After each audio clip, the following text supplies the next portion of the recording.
Hey Bishop, how are you? Good. How are you? I'm not bad, not bad. Can't Good. complain. Cool.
Good seeing you as well. How are you doing?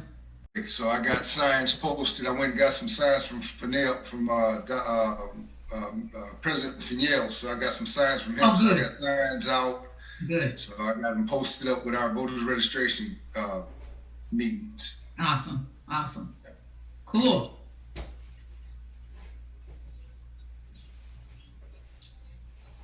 Are we supposed to be having a meeting at 5? Was 5 o'clock the time? Yeah, Gisette was on a minute ago, and I saw her on the phone, and it seemed like she disappeared for a minute. Oh, okay. All right. Because I can't stay long. I told her I couldn't stay too long, so.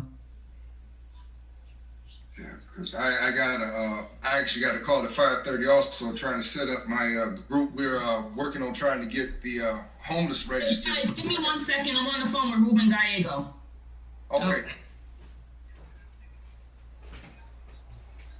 So we're trying to work a way to find out what homeless we have in our area that have addresses that are not registered.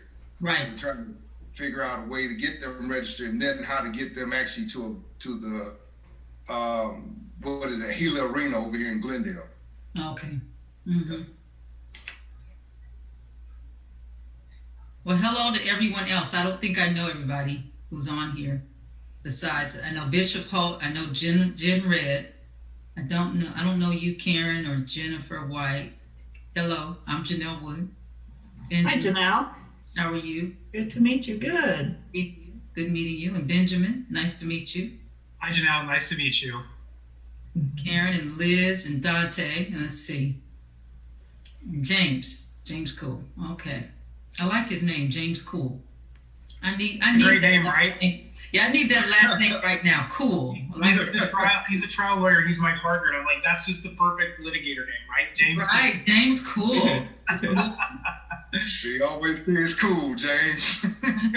It messes up our ability to come up with a law firm based on our names though, because it's like Cool Rundle. It just doesn't have the right ring to it. Maybe so. Cool Runnings, but Cool Runnings. Cool Runnings. There we go. Cool Runnings. Totally right. I'm gonna have to change my last name now. I think. Yeah, you gotta make it running. Cool. Yeah. Yeah. Mm-hmm. Mm-hmm. Yeah. So Jennifer White, what do you do? How are you involved in this work? Well, I'm on the board of the Humanist Society of Greater Phoenix, Okay. and I'm not sure how much that has to do with it, but I'm also an artist, and I do chalk murals, street chalk murals. Okay. Mm-hmm. I saw the thing come up about the street mural, and so immediately I donated some money toward it and signed the petition. And she said, "Oh, we're going to sign up people to work on it." So I want to help paint that. And when I started having the trouble, I've been sending in the emails and leaving voicemails and calling in the office and trying to help get this going. I'm excited for it.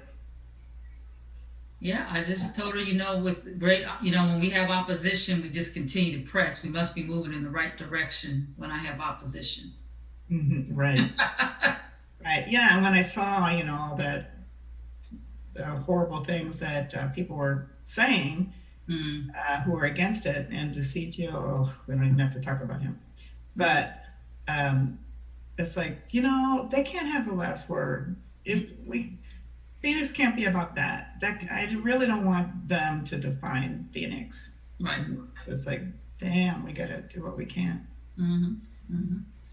So, Well, thank you for sharing. Nice to meet you. sure. Nice to meet you too. What do you do, Janelle? I'm with Black Mothers Forum, so we do a lot of advocacy work. Oh, great. in the- Yes, I know that group. Yeah, so Fantastic. working in the schools and now dealing with the police brutality. Mm-hmm. Oh my God. How's that situation in Tempe going? Yeah, I am requesting the unredacted body cam footage. I just made a public records request. It seems to me that they sent out a redacted version, and I didn't feel comfortable when I watched it. I mean, it was already disturbing, but there were some pieces in it where I felt, I think we're missing some things, and so it looks like some things were muted. If you listen to it closely, and so I, reached out to Tempe, to the mayor, Corey Woods, and city manager, as well as the clerk, and said, hey, I'd like to get the unredacted footage. And it seems to me people weren't aware that it was redacted until I requested it. And then when I requested it, oh my goodness, there it was redacted. Oh, okay. Well, Wow. I want to see the unredacted version of what happened. Hey, that's it. Just let their mind. There's certain protocols in place that we need to break up. Right. Yeah. We pay for, this is our taxpayer dollars. We pay for those body cams. And that's the public record. All of the footage is public record. And we need to request all of the footage on these body cams. Unredacted. Yeah. Unless, they say, well, unless there's a witness or a minor, none of that took place. There was no murder, thank God. And so we didn't have any of that going on. So, yeah. Mm-hmm. You can blur out a face. You don't need to redact. There you go. You know how to blur a face. Yeah, you don't need to redact. Yeah. So unless you got something to hide. Right. And I have some attorneys on the call, so I know they know that. That's so funny. It's like the city is always like, we didn't know that they were redacting that body camera footage. Well, why? I mean, that's what they do every single time. So, but I think there is a level of, miscommunication, or there's no communication between some of the city leadership and the leadership in the police departments, because I'll tell you, in all my civil rights cases, that happens frequently. Right. It goes to some type of risk adjuster or risk manager, and then, you know, they hope that it never sees the light of day from that person. So it's just unfortunate. Yeah. And you have to request it. It's a shame that we have to go extra. Or sue them. Huh? Or sue them. Yeah, Sue right. them in It's cases. a shame. It's a shame that we have to do all of that. So I just wanted to, you know, make sure we get I want to see really what happened so we can make sure this particular officer does not get a chance to get back on the streets. We do not want him on the streets. Absolutely. He's dangerous. Is this the one where the police officer that like was holding a black man gunpoint, but he was looking for a white bald head man armed. Who was armed. Yeah. Yeah. And he lied, so he lacks integrity. He lied and said that you fit the description of the suspect. That was a lie. He was unprofessional and he was reckless. So he was reckless and dangerous.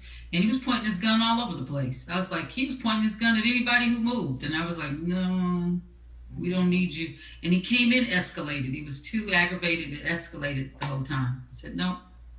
And he has prior reports against him.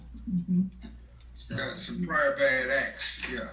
Yeah, you can't, sometimes you know, I tell people sometimes it's hard to train out a bad behavior and train it out. They went through some extensive training with him last year and it just didn't hold because that's not what really is the problem. He knows what he's supposed to do. He has a different way that he wants to do things because of how he feels. He always dreamed of being the cops that he sees on TV. Yeah, he pulled his gun out right away. I was like, what? I've never seen. I said, does he think he's on a movie? Like, does he feel like he's in a movie? He pulled his gun out right away. We were reading this story about how the Bad Boys cop show that was on TV forever, and so many people joined the police from watching that, and it's so they want some of that action. No.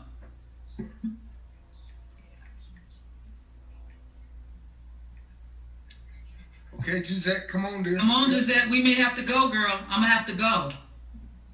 We're gonna have to go, yeah, because this is getting started kind of late. Yeah. So she's still talking to Congressman Gallego. Okay.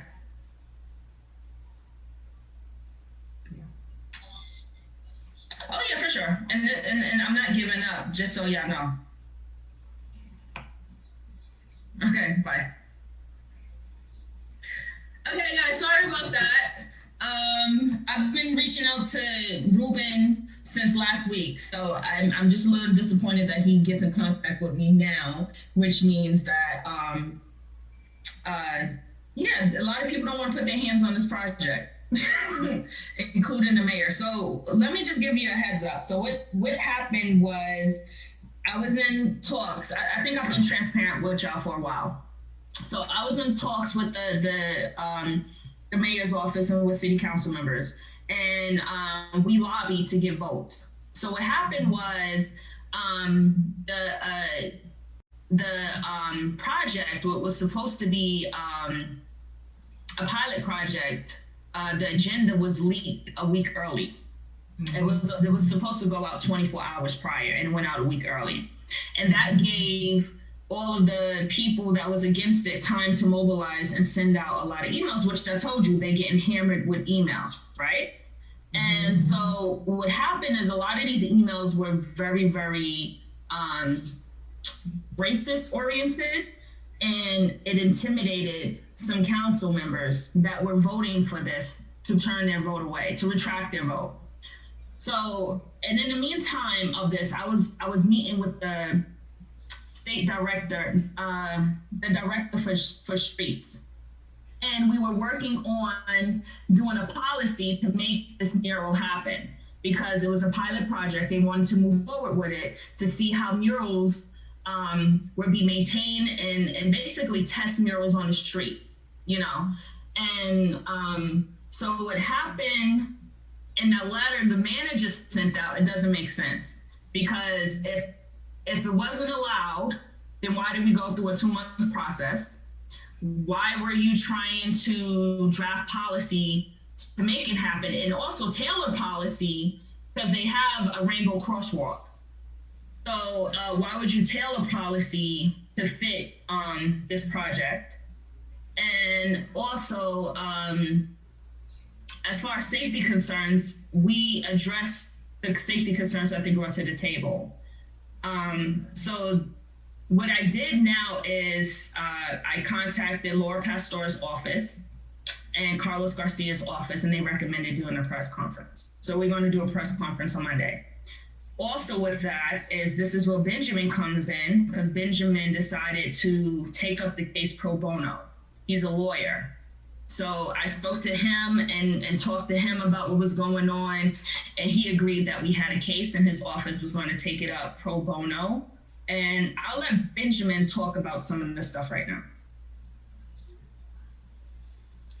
Thanks, Gisette. Yeah, so basically, I think this is the initial sort of plan of attack here, is that we've come on pro bono to, first, in terms of Gisette's organization that's trying to do the mural, give them some representation and kind of take, make the city of Phoenix realize that they've got legal counsel. So we're going to send them a letter making them prove the math, so to speak, on that letter they sent, because they cite safety concerns, FHA regulations, and that it's against, city regulations, but they don't cite any of that in the letter.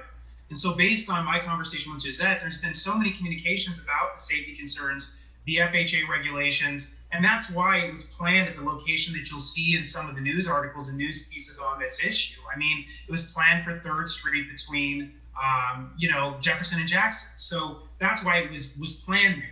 Another thing that's important is that, I know I'm coming on board now, but I know that, Gisette has been fundraising at the city of Phoenix's request, essentially, because they said, hey, look, if you can go get the money for this, then we don't have to pay out of pocket. We're completely fine with it. Well, not really, because now they're saying you can't do it. So I think the first step is to get a letter out to them and basically say, yeah, we see this letter that you sent. It's basically a 1-paragraph, nothing response just to get out of having to do this. Where's the math behind this? Where's the data? Where's the information? These regulations you're citing, what are they? So that's number one. Number two, we also need to ask them to preserve any and all communications and correspondence that they have internally about this, because sure, I know the conversations they've had with Gisette because I've talked to her a little bit, but they probably had 10 times as many conversations behind the scenes internally about this issue. So you got to get a public records request out there and say, hey, we need all of that internal dialogue that you've had. It's all public information under Arizona state law. It's all discoverable. That's phase one. And we're coming in pro bono to do that and get that information. And I think hopefully, Gisette, obviously you're putting together this press conference on Monday. We'll be there. I'll be there to assist in case you want me to field any sort of legal questions. But really, look, if the city has acted in a way that is violative of due process or equal protection afforded under the Constitution, and we don't know that yet. We've got to look and see what information they provide us with. But if they've done something like that, well, certainly there could be a claim there. And at the very least, there needs to be applied pressure, because the argument that they've given up front, which is, hey, we didn't do this because of these safety concerns, I think we don't believe that's the real reason. So let's see what kind of information we can get that's going to be in email communications, that's going to be somewhere, to try to support that theory that you basically did this because you got a lot of backlash, and we don't even know if they got a lot of backlash. Maybe they got, 20 emails against and 100 emails for, but then they arbitrarily decided based on the 20 emails or whatever it is, we're just not going to do it. So I think that's the first step. That's where we're going to come in terms of the pro bono action that we're willing to do. And thank you so much. Gisette, if you have specific questions, I'm happy to answer. I'm still working with Gisette to get all the information, but because this is fast moving, I just talked to Gisette this morning and I said, hey, what can we do? And this is kind of the plan of attack currently.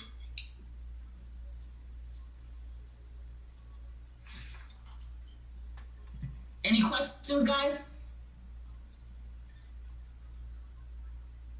Any comments? Well, so did at the executive session, they just said we don't we don't want to do this, and that was it? Well, the executive session, they're not supposed to speak on it. So I Right. don't really know what happened in the executive session. But I do know what's wrong is we lobbied, right? We went out there, me and the artists, we went out there and we looked at streets that they recommended, that they suggested, that they recommended. So we put in the work that they told us to do. So my thing is that letter that went out from the city manager, that was a character assassination, because you had me do the work. I followed the work. You told me your concerns. I did research to address your concerns, and now it was never supposed to happen. I knew that it was never supposed to happen. So now it's like I ignored the law and I kept going. But who was there sending me messages for meetings? Who was there telling me we're going to drop the policy like that? Who was there giving me information on how to proceed to get this stuff done? You know, and it's not like this was through word of mouth. I sat down, I spoke with Lisa Fernandez. I spoke with Councilman Nowakowski. So these are personal conversations I had with them, and they're denying this. So do you have anything in writing, any follow-up emails or anything to confirm your conversations? Yes, I with Councilman Nowakowski,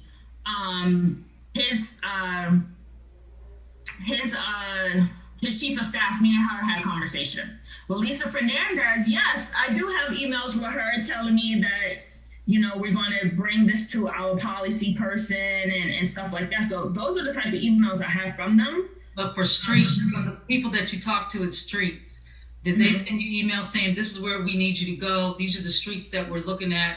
How did that come about? How did you get? When we had virtual meetings, we was talking about this stuff. However, there are emails that I sent to them like, "Hey, Kenny, I went to the street that you suggested, and these are the concerns I have with this street." Okay. So they're photo emails that I sent him. So there are correspondence between us. That's all I want is there's documentation to support. That seems to me that there was some cooperation along the way, and they were guiding your direction for this. Because if it was not meant to be, they would have said that initially and said, we cannot do this. This is against all of our stuff. And they would shut it down. Wouldn't be having conversations. But 2 months. For 2 months, we was in meetings and we was trying to work with the city to make sure that all of those concerns was addressed, and working with the mayor's office, then the street director, and Laura Pastor's and Carlos Garcia's office, and Michael Nowakowski's office, because he even recommended streets. And so that's why that worked with the city manager. When did the city manager's office get involved? They just got involved. But I don't know the process behind the scenes if they was talking, but I know that was the first time I ever spoke with the city manager. Mm-hmm. That was the first time. Okay. Janelle, Ben here. I think that's part of the reason why, in terms of those public communications, look, it's possible that they don't have any, but I think that's really unlikely, because it seems from my conversation with Gisette that they planned initially to support this project, right? Mm-hmm. So my strong belief is that there's going to be some internal communications that show emails or something of them talking about it in a supportive way, and then all of a sudden that tone changing. Right. And I think that that's going to be sort of some circumstantial evidence to justify that for whatever reason something happened. Now, it might require more work to actually press the people involved with those email communications to say, well, what happened? Why did it seems in this email you're supportive and the next email you're not. Right. But again, that's why I think phase one and where we're involved is, you know, get the public records request out there, get the letter out there, and then Gisette's going to do the press conference, you know, and then, you know, I can talk about what I think the next steps are after that, but Gisette, I'll give the floor back to you, so to speak. And if people have questions about what maybe the next steps are, I do have thoughts on that. Mm-hmm. So this is where we at. Just to let you know, I'm not giving up. So I'm going to continue to fight, and go from there. Mm-hmm. However, I am forming a coalition right now, right? And I think it would be wise to continue sending those emails out. Mm-hmm. I think it would be wise to continue sending those emails out for support. So that's where we go from there. Mhm. Any other questions? Oh, and also we need people at the press conference showing support. Can I ask about? I was just thinking about that. We need people at the press conference showing support. 'Cause That's 10 o'clock Monday. Huh? That's 10 o'clock Monday, right? 10 o'clock Monday in front of City Hall. Okay. What time did you say? 10 a.m. Oh, 10 o'clock, okay. In front of City Hall? Yes. Which city hall? The one on, I think that's 3rd Avenue. You're muted, Janelle. 200 West Washington, Yeah. 2nd Avenue in Washington. So 2nd Avenue, Washington. Mhm. Between 2nd and 3rd. Mhm. How many people do you expect? I'm gonna have to head off, so I'll talk to you guys later. Gisette, you know how to get me. Nice to meet Yes, you. ma'am. Have a good All right, one. nice to meet you. I don't know. We're pushing for 100 people to be there. And do you know how many you've got now? I don't, because I have different organizations that's supposed to be bringing their people. Are you showing up? Yes, I will be there. That's why I'm like, how many people do I need to recruit? Well, I want to recruit minimum 100. That's the minimum, because we got to show that we have support for this. Yeah, absolutely. The Army of Jennifers is on it. I'll be there. Thank you. So, Gisette- like I said before, I'm going to continue to fight. I'm not giving up. So when they put that message out there, I was just like, y'all didn't know who was taking on this project. So no, I'm not done. And my goal is, and I'm being honest, my goal is to get this on the agenda. So I want, even if you don't vote for it, at least make your vote known publicly. That's what it was. Make it known publicly. You said you was in support of this. And then from my understanding, Michael Nowakowski has a habit of flip-flopping. Mm. So, make it public. The CCO's made his vote known. But we wasn't counting on the Sucio. We wasn't No. counting on Jim, and we wasn't counting on Deborah. Mm-hmm. And Deborah Stark's argument is hard, because when I personally spoke with her, she said that she can't support it because she feels like the mural is going to have people run red lights. This is the stuff they're telling me. Oh my gosh. This is the stuff Gonna I have have to people put running up red with. lights. Really? It's going to make people run the red light. People's going to get hit by a car because they're going to stand there and try to take a selfie. It's going to have people drive on the light rail tracks. It's going to make people confused, and they're going to start driving the wrong way. This is the stuff that they was telling me. This is their safety concerns, just so you know. Oh, so does that happen in all the other cities? No, there's no data. There's no data. There's no studies. There's nothing. So when they cite safety issues, it's all based on opinion. Mm-hmm. It's not Well, because facts. they don't want to say the real reason, that's why. Yeah, that's it. They don't want to say the real reason. Yeah. Just curious, have you reached out to the other organizers who were able to get the other murals up in the other large cities in this country to find out what opposition they have? So what happened with that was, hello 602-361-1987. Who am I speaking with? Taylor, can you hear me? Yes. You said your name is Taylor? Yeah. Okay. So I organized, who helped me was, his name is Andreas. He's the one that put the mural up in Tucson. Oh, okay. Is it up already? Went through a council, right? The mayor supported this. They even got city funding to do the Tucson mural because the streets department provided them with paint. So when I was told that you know, they're not going to maintain it and they're not going to supply any supplies. I was like, that's fine. You know, I'll go and fundraise. And they said they're not going to help out with the barricades or any of that stuff. All that stuff I have to get done on my own. And I said, that's fine. And then so I came back, and that's when I put out the Facebook fundraiser, and we raised $6,000 within 2 days because there were some donations that didn't go on Facebook that they sent to me. And so I went back to them, and it was like they kept bringing up financials the next meeting, and I said, but we have enough money for it. So I already raised the money. So what's your next concern?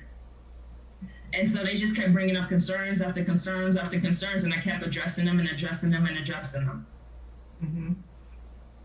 Did they ask for the petition, or you just? No, I knew that we needed the petition to put pressure on the mayor and also to show the support for it. Mm-hmm. And have some of the other organizations been like sending letters or emails?